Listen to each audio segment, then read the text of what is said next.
Você já ouviu falar de Jean Hus, um homem que preferiu morrer a negar aquilo que cria? Jean Hus nasceu por volta de 1370, na Boêmia, região que hoje pertence à República Tcheca.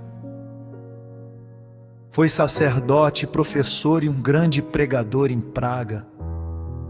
Tornou-se conhecido por seus sermões na Capela de Belém, onde pregava na língua do povo.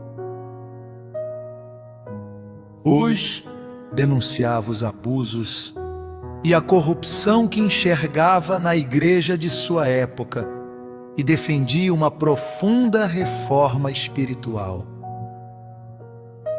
Ele também foi influenciado pelos escritos do reformador inglês John Wycliffe, especialmente em sua defesa da autoridade das Escrituras. Mas sua mensagem tinha um preço. Por causa de suas posições, Jean Hus entrou em conflito com autoridades religiosas.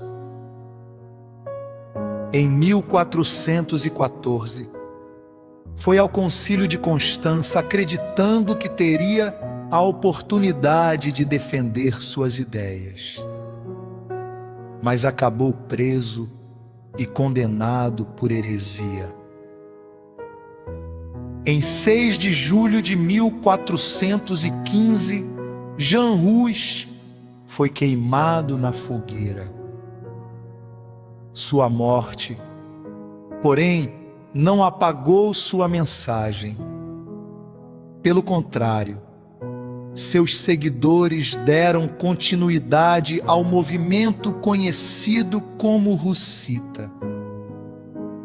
E Jean Hus passou a ser lembrado como um dos importantes precursores da reforma protestante do século XVI.